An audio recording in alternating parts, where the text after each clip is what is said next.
Senhor. Amém, igreja? Glória a Deus. Vamos estar orando por dizimista, por eleitor essa noite, para a honra e glória do Senhor Jesus. Se coloca de pé, igreja. Vamos estar recebendo o nome do Senhor Jesus. Amém? Senhor nosso Deus e nosso Pai, Pai querido, Pai amado, nós apresentamos, ó Pai, a vida do teu servo, Senhor. Sabemos que ele está na sua direção. Recebeu uma palavra, Senhor, para entregar para a sua igreja. Pai, que não seja ele, Senhor, da forma dele, mas que seja direcionado pelo teu Espírito Santo. Abençoe e consagre em nome do Senhor Jesus. E a igreja dá uma linda ressalva de palmas para a honra e glória do Senhor Jesus. Boa noite, igreja, paz do Senhor. Amém? Louvado seja Deus. Os irmãos podem se assentar, irmãos, em nome de Jesus. Louvado seja Deus. Abra sua Bíblia comigo, irmãos, no livro de 1 Reis, em nome do Senhor Jesus, capítulo de número 18. Louvado seja o nome do Senhor. Livro de 1 Reis, capítulo de número 18, do versículo 20. Nós vamos ler até o versículo 32, em nome de Jesus, irmãos. Amém? Amém. Diz assim a palavra do Senhor. 1 Reis, capítulo 18, do verso 20 em diante. Então enviou Acabe os mensageiros a todos os filhos de Israel e ajuntou os profetas no Monte Carmelo. Então Elias se chegou a todo o povo e disse: até quando cocheareis entre dois pensamentos? Se o Senhor é Deus, seguiu, e se Baal, seguiu. Porém, o povo lhe não respondeu nada.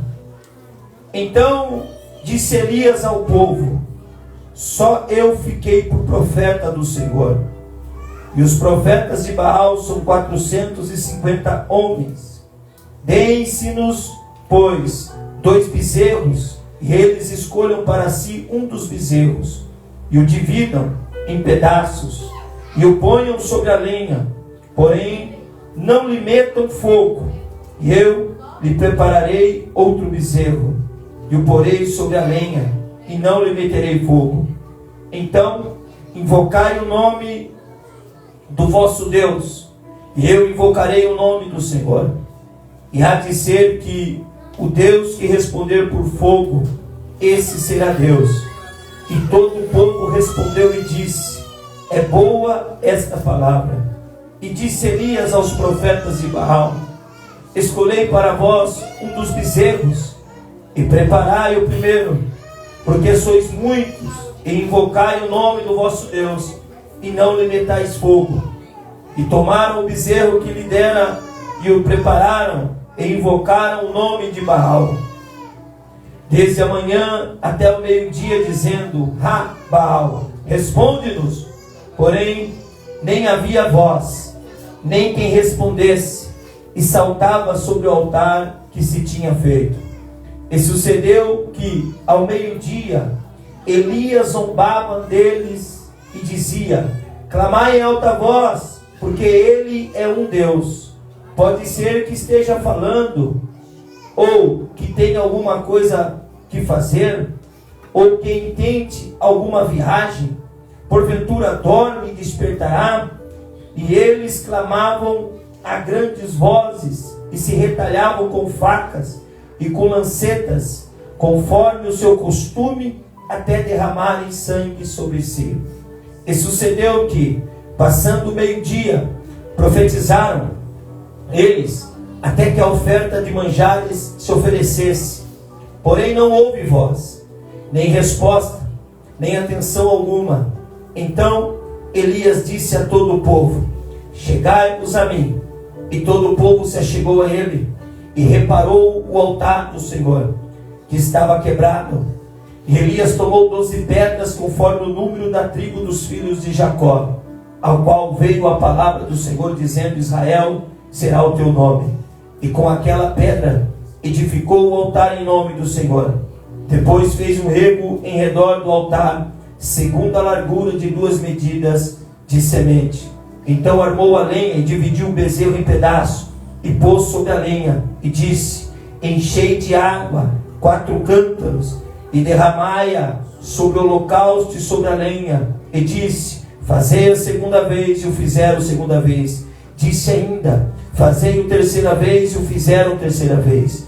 De maneira que a água corria ao redor do altar, e ainda até o rio encheu de água. E sucedeu, pois, que, oferecendo-se a oferta de manjares, o profeta Elias se chegou e disse: ó Senhor, Deus de Abraão, Deus de Isaque e de Israel, manifesta-se hoje que tu és Deus que tu és Deus em Israel, e que eu sou teu servo, e que conforme a tua palavra fiz todas essas coisas. Responde-me, Senhor, responde-me, para que este povo conheça que tu, Senhor, és Deus. O que tu fizeste tornar o seu coração para trás. Então caiu fogo do céu, caiu fogo do Senhor, e consumiu o holocausto, e a lenha, e as pedras, e o pó, e ainda lambeu a água que estava no rio. Amém? Feche seus olhos, quero fazer uma oração. Senhor, em nome de Jesus, nós te louvamos. Obrigado pela oportunidade, Senhor. Obrigado por esta noite de poder sentir a tua presença. Fale conosco, nos exorta, nos edifique, nos ensina, Senhor. O teu Espírito Santo já se faz presente. Então tenha liberdade, Senhor, em ministrar a palavra. Tenha liberdade em quebrantar os corações. Tenha liberdade de nos convencer a cada dia mais, nos achegarmos diante de ti. É o que eu lhe peço, em nome de Jesus. Amém. Aleluia. Amém. Glória a Deus. Essa passagem, ela é muito, tem um ensino muito grande dentro dela. Eu já preguei ela umas 2 vezes. Eu estou finalizando um livro agora lá em casa, irmãos, que fala sobre o Mestre Inesquecível. E eu quero trazer uma série de mensagens aqui, irmãos, falando um pouco, abordando um pouco sobre a mente do homem, sobre a mente humana. De terça-feira os irmãos têm visto que eu não tenho participado muito da oração. Conversei com o pastor Val, estou fazendo, irmãos, uma terapia com a psicóloga, e estava conversando com o diácono Rafael hoje, e tem me ajudado muito. E como a psicologia e a palavra de Deus, ela caminha junto, irmãos, né? E eu lendo esse livro, eu comecei a aprender algumas coisas, e eu pedi para o Senhor hoje à tarde. Eu falei: Senhor, eu quero trazer essa série de mensagens, mas eu não sei por onde dar o início. E essa mensagem, quando eu abri ela e eu comecei a meditar um pouco à tarde, o Espírito Santo falou no meu coração, e o quanto é importante a gente ter o nosso altar restaurado. E o título da mensagem é: restaurando a nossa mente para ser o altar de Deus. Para ser o altar de Deus. O que adianta eu vestir um bom terno se a minha mente está corrompida? O que adianta eu falar ou eu estar de corpo aqui se os meus pensamentos estão totalmente corrompidos? Quando eu olho para a palavra de Deus, eu consigo perceber que Jesus, ele tem uma preocupação com aquilo que nós pensamos, com aquilo que nós analisamos. E eu quero pregar uma série de mensagens juntamente com os irmãos. Sempre quando eu tiver a oportunidade, eu vou estar falando sobre assunto, e hoje eu vou dar início aqui sobre essa passagem. A Bíblia diz aqui, num grande embate, numa grande disputa, Elias e os profetas de Baal estão no pico do Monte Carmelo. Para nós entendermos um pouco esse texto que nós lemos, e aqui o texto que nós lemos fala que Elias, ele reparou o altar do Senhor. Elias, ele consertou, em algumas traduções, o altar do Senhor. Mas para nós entendermos por que essa disputa e por que tudo isso está acontecendo, esse embate no pico do Monte Carmelo, nós precisamos fazer uma rápida introdução. Eu quero aqui fazer uma introdução com os irmãos. Eu quero que os irmãos prestem bastante atenção, porque senão os irmãos não vão conseguir acompanhar o desenrolar da mensagem. E para nós começarmos, a gente precisa entender o que é o altar do Senhor. Altar era onde era oferecido sacrifícios ao Senhor. Então o altar, aonde, se nós pegarmos as vidas dos patriarcas, se nós pegarmos a vida de Abraão, se nós pegarmos a vida de Noé, Diácono Lucas, se nós pegarmos a vida de Isaac, de Jacó, nós iremos entender que o altar, pastor Val, sempre teve na vida desses homens. Por onde esses homens passavam, eles sempre erguiam um altar. Por quê, irmãos? Porque altar significa relacionamento com Deus. Altar significa intimidade com Deus. Então, quando esses homens levantavam um altar e sacrificavam ao Senhor, eles estavam invocando o nome do Senhor, eles estavam buscando a presença de Deus. Para você ter uma ideia, no livro de Levítico, capítulo 6, do versículo 12, o fogo tinha que ser contínuo sobre o altar. Se o fogo não fosse contínuo sobre o altar, Deus entenderia que o povo não queria a presença dele. Então, toda manhã, o sacerdote acordava às 6 horas da manhã. Enquanto 6 sacerdotes serravam a lenha, os outros 6 sacerdotes, eles tiravam a cinza. E não podia deixar que a brasa apagasse. Quando eles tiravam a cinza com uma pá de bronze e colocava dentro de um saco de linho e costurava o saco de linho, e aqueles 6 sacerdotes que tinham cortado a madeira, a lenha, tinha que ser da mesma medida, da mesma grossura, eles iam e colocavam sobre o altar do Senhor. E ali, irmãos, os outros 6 que tinham limpado, pegava a lenha de água e levava fora do arraial e cavava um buraco, e ali eles enterravam aquela lenha, e eles voltavam e começavam a soprar de água no Rafael, até que o fogo pegasse. E quando o fogo pegava, eles juntavam na mão e falavam assim: fica conosco, ó Senhor de Israel, fica conosco, ó Senhor de Israel. Ou seja, eles estavam mostrando para Deus que a lenha estava queimando, o fogo estava queimando, e ali a presença de Deus era sobre a nação de Israel. E a lenha, ela durava 12 horas, então 6 horas da tarde se repetia novamente. Podia fazer frio, podia fazer o que for, o fogo tinha que ser continuamente sobre o altar. Se Deus olhasse e visse o altar apagado, Deus entenderia que a nação de Israel não queria mais a presença dele. Então altar significa relacionamento, intimidade. Então é por isso que quando Abraão ele caminhava, ele erguia um altar e sacrificava. Por isso quando Noé ele desceu da arca, o que Noé fez? Noé fez um altar e sacrificou o Senhor. Por isso quando você olha na vida de Isaac, Isaac vai levantando o altar. Por isso que quando Jacó ele vai caminhando, Jacó vai levantando o altar. Por quê? Porque esses homens tinham uma extrema intimidade com Deus. Então altar significa o quê? Intimidade, relacionamento com Deus. E para nós entrarmos agora, nós entendemos o que é o altar. No capítulo 17, no capítulo 16, a Bíblia diz que Acabe, ele se assenta no trono. E ele começa a reinar. E ele começou a reinar sobre Israel no ano 38º de Asa, rei de Judá. E reinou Acabe, filho de Omri, sobre Israel e Samaria, 22 anos. Acabe reinou. Só que Acabe ele fez tudo o que era ao contrário de Deus.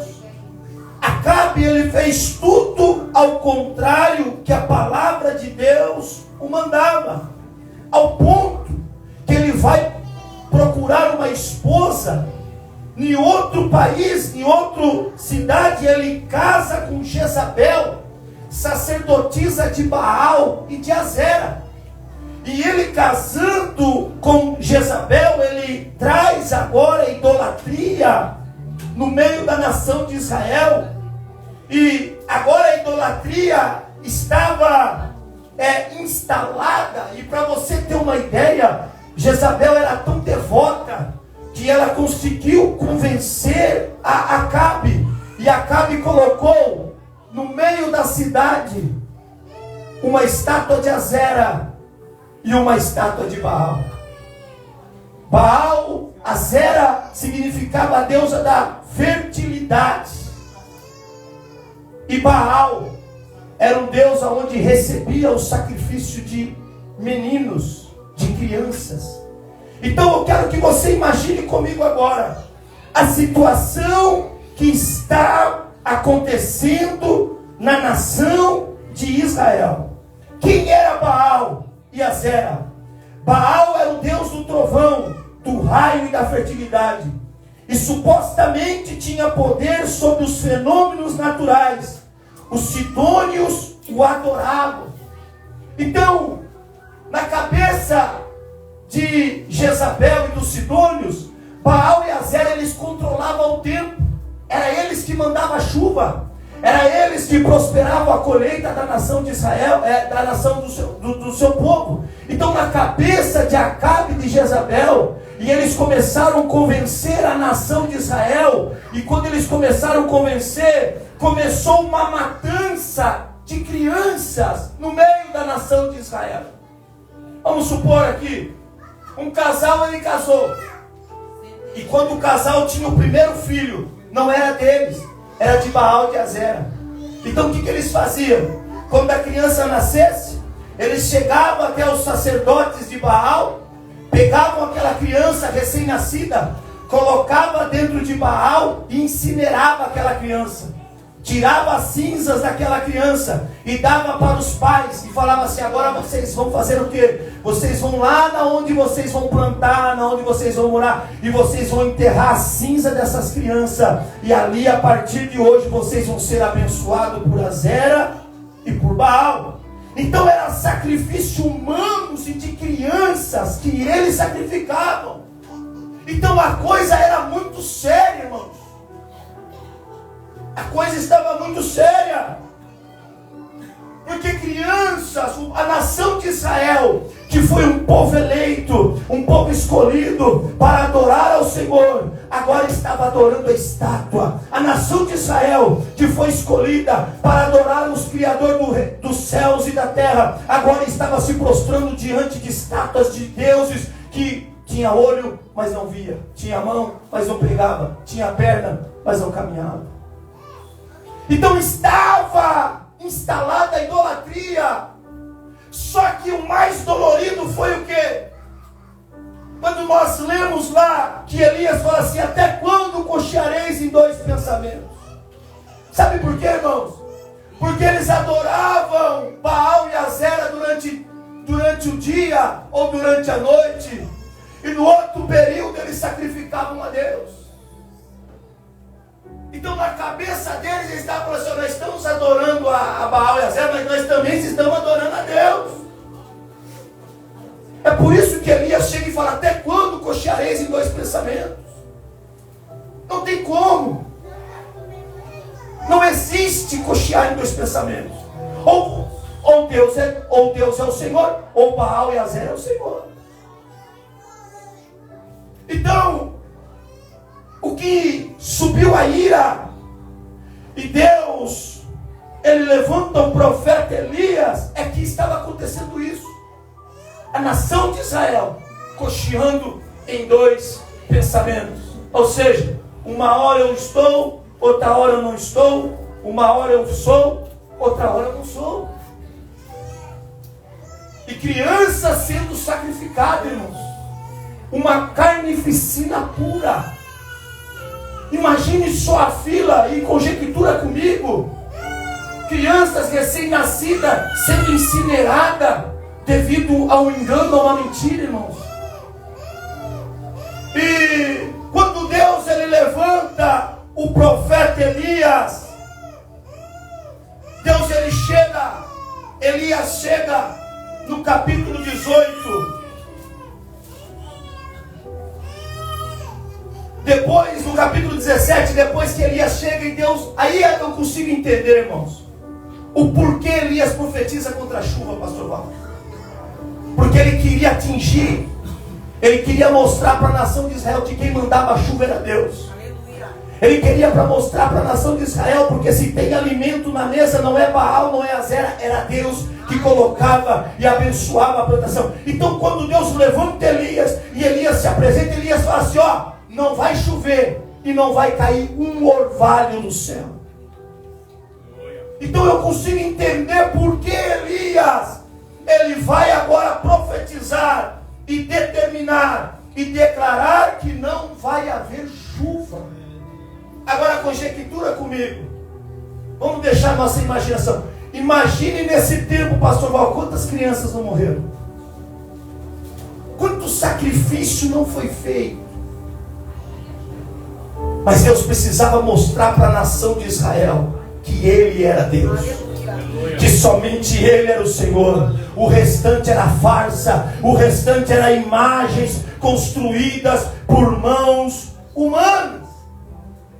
E no capítulo 18, depois de 3 anos de muita seca, faz quanto tempo que não chove? Acho que uns 4 meses, 5 meses que não chove, mais ou menos. Não, uma chuva de acordo. Olha a situação do rio Piracicaba. Está seco. Tão pouco tempo. Está seco. Olha a situação do rio. Imagine 3 anos e meio sem chuva. Já não existia mais água.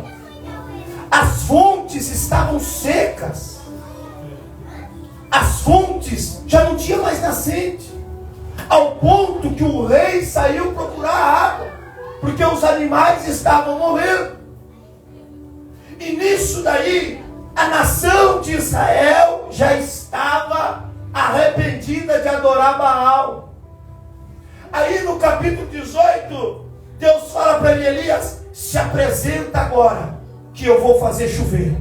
E vou mostrar para a nação de Israel que eu sou o Senhor. Que é eu que cuido do meu povo. Que é eu que cuido da minha nação. E a Bíblia diz então que Elias chama os profetas de Baal, e é o texto que nós vamos entrar agora, no capítulo 18. E ali Elias faz um desafio. Olha, o Deus que responder com fogo, esse é Deus. Prepara aí vocês, que eu me preparo aqui. E os profetas de Baal eram 450. E eles começaram ali a fazer os rituais deles, se cortarem. E passou 1 hora, 2 horas, 3 horas, e nada de fogo cair do céu. Aí Elias começa a falar, viu? Elias começa a tirar sarro. Elias começa a falar, viu? Será que ele não está viajando? Será que ele não está conversando com outro alguém? Porque eles não respondem. Aí os profetas de Baal começaram a se cortar e oferecer o seu próprio sangue. E mesmo assim eles não respondem. Elias agora entra em cena. E Elias agora começa a ajeitar o altar. E o texto, e é aqui que eu quero começar a pregar com vocês, no verso 30, que vai dizer assim: então Elias disse a todo o povo, chegai-vos. Então Elias disse a todo o povo, chegai-vos a mim. E todo o povo se achegou a ele. Então Elias faz o quê? Elias pega a nação que estava ali, o pessoal que estava ali. Elias fala assim, ó, vem até mim aqui. Eu vou mostrar para vocês como que funciona. Eu vou mostrar para vocês como que é. E quando a nação, eles se achegam, o texto é preciso e diz, e reparou o altar do Senhor que estava quebrado. O altar do Senhor estava o quê? Então, ou seja, Diácono Rafael, se Elias restaurou, pastor Val, o altar que estava quebrado, então existia um altar ali. Aquele altar já foi de sacrifício ao Senhor. Aquele altar já viu o poder de Deus. Aquele altar já viu a glória de Deus. Aquele altar já foi momentos de sacrifício e momentos de manifestação do poder e da glória de Deus. Mas por causa da decisão de Israel, aquele altar se quebrou. Aquele altar rachou. Aquele altar fendeu. Aquele altar que um dia foi um sacrifício, hoje não é mais. Aquele altar que um dia já foi um derramar do poder de Deus, hoje não é mais. E aonde é manifesto o poder de Deus? No livro de Provérbios, capítulo 4, versículo 23, vai dizer: se tiver que guardar alguma coisa, guarde o teu coração, que dele procede as saídas da vida. Então a Bíblia, quando fala de coração, ela está falando de quê, irmãos? Da nossa mente. Então aonde é o altar de Deus? É dentro da nossa mente. E se nós não tiver esse cuidado, esse altar, que é o derramar, que é onde Deus manifesta a sua glória, que é onde Deus manifesta o seu poder, que é onde Deus constrói os sonhos e faz as promessas que estão vivas dentro de nós. Se nós não cuidarmos disso, esse altar vai se quebrar. Esse altar vai rachar. Então, aonde Deus, Ele manifesta o poder dele? Dentro de nós. No livro de João ele vai dizer assim: se alguém guardar a minha palavra, eu e o Pai desceremos e faremos morada dentro dele. Aonde é o trono de Deus? Dentro de nós. O Espírito Santo não mora em templos feitos por mãos humanas. O Espírito Santo, ele mora dentro do homem. A presença de Deus mora dentro do homem.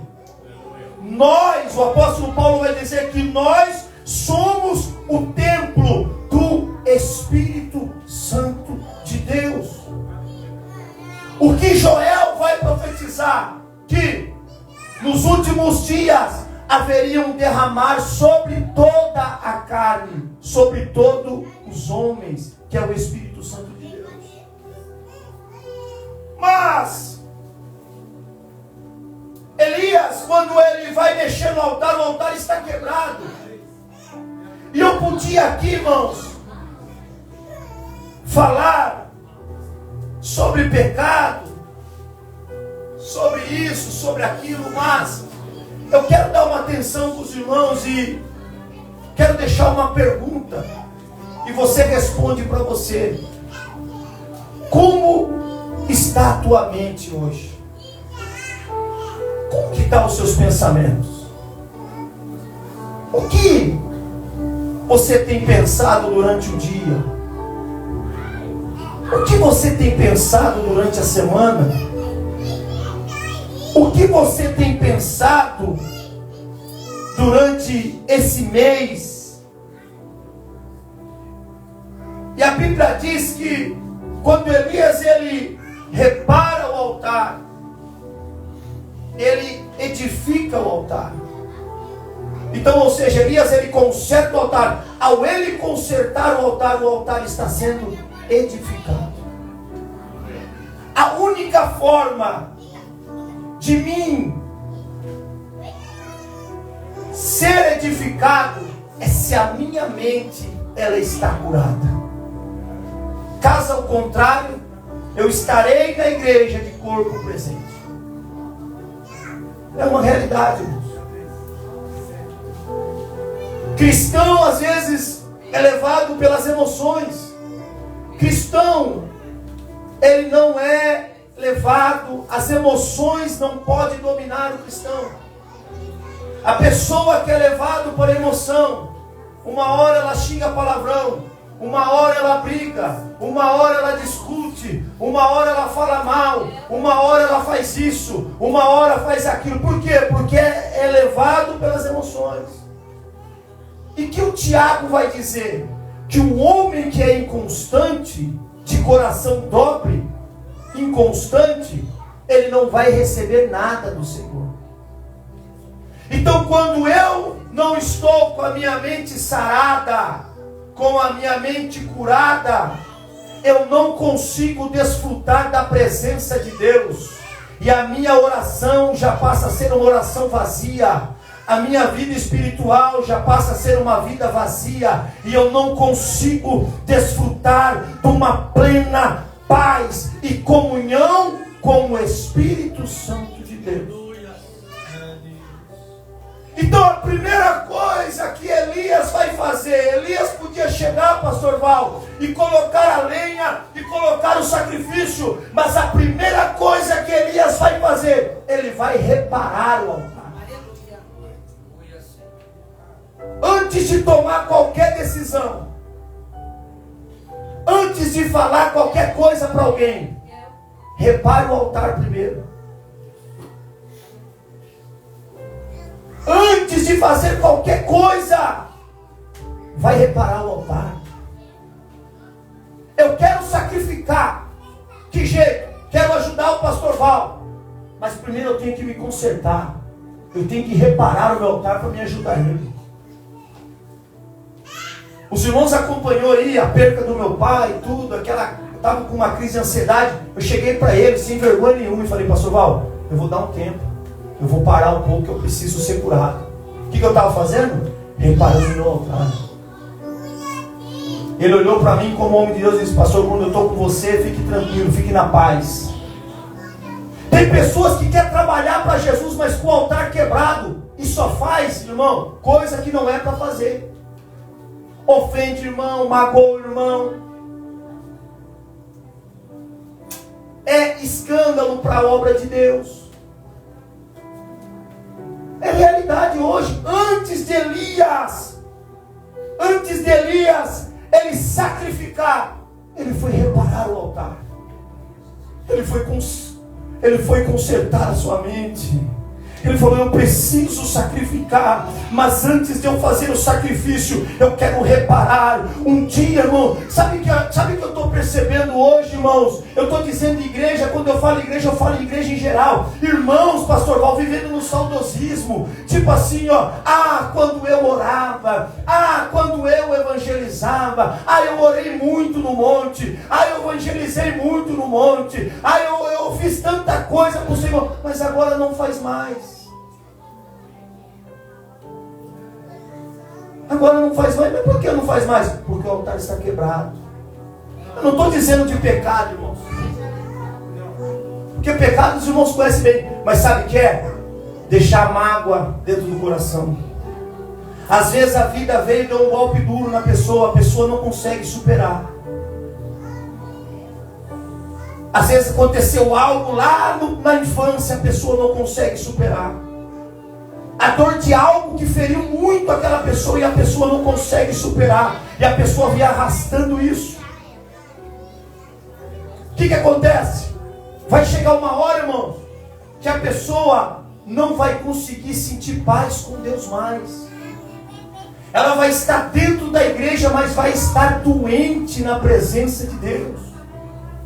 Ela vai estar dentro da igreja, mas ela vai estar com uma mente doente, com uma mente triste. E aí qualquer coisa que vir, vai tirar a pessoa do foco. Os dois hinos que foi cantado aqui, sobre raiz.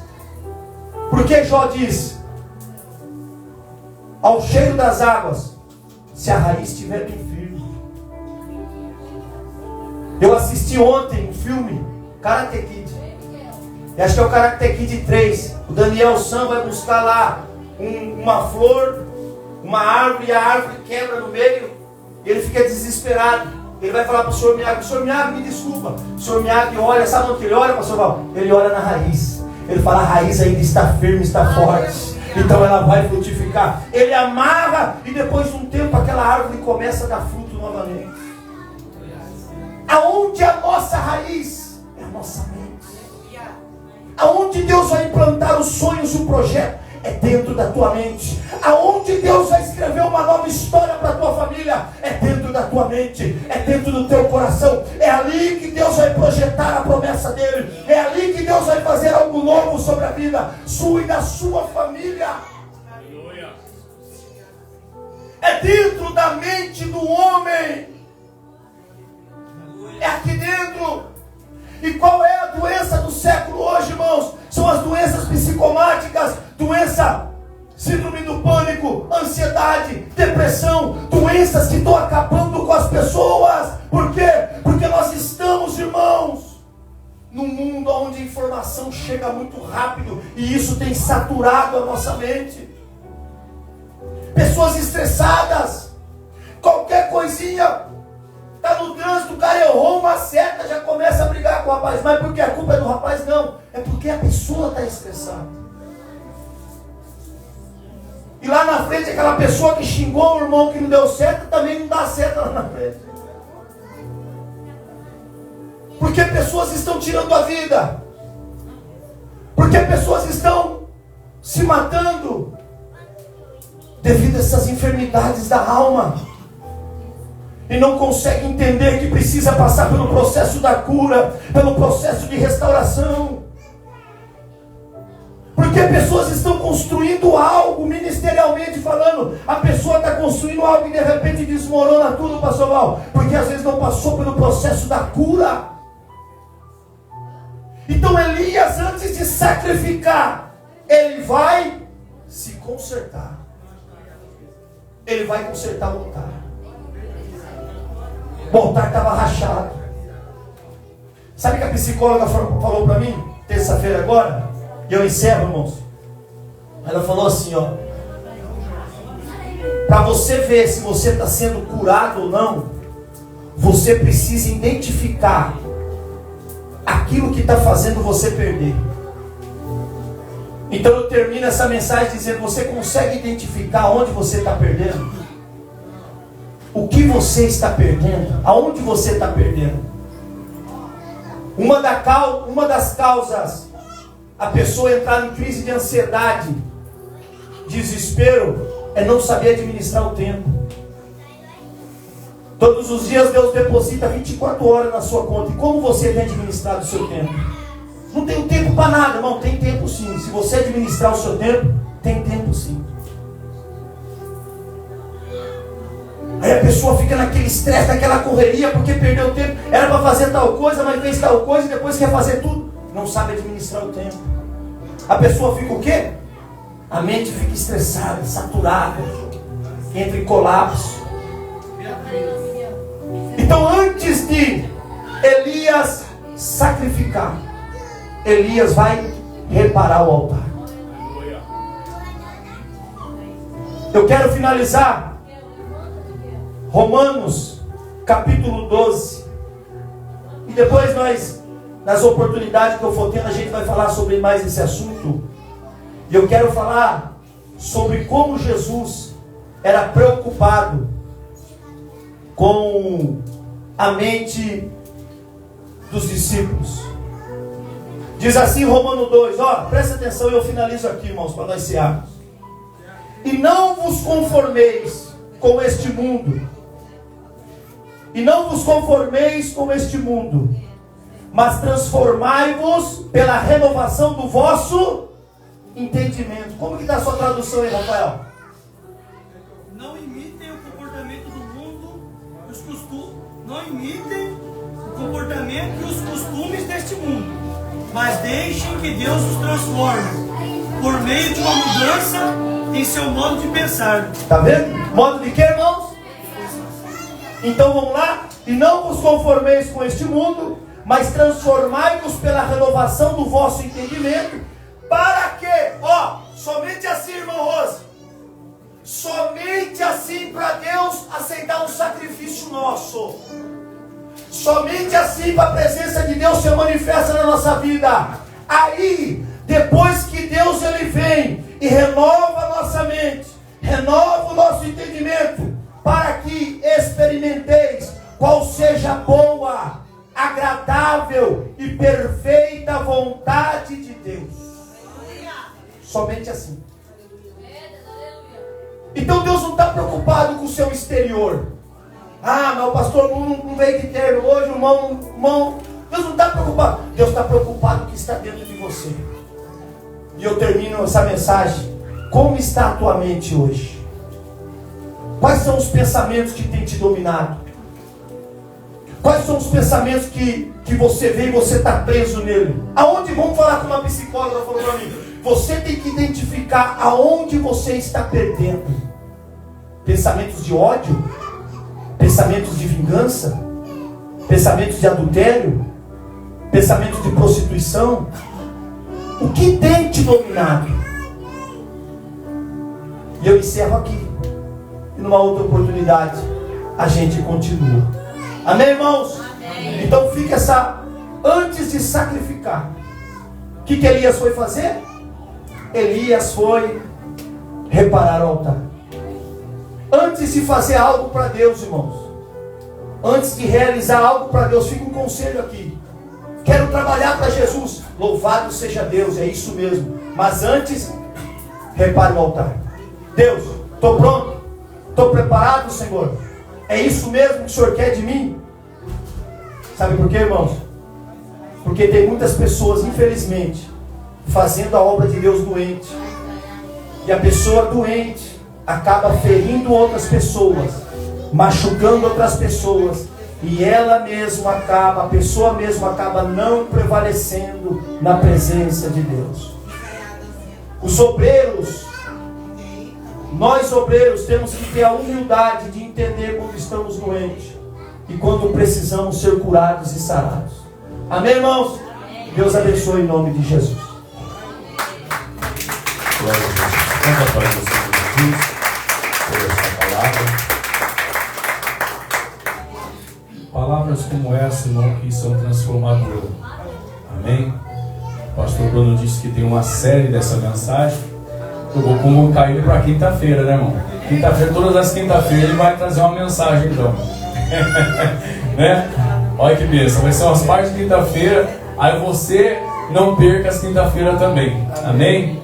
Meus irmãos, nós vamos participar da Santa Ceia do Senhor nesse momento. Em nome de Jesus. Abra sua Bíblia comigo. No Evangelho de Mateus.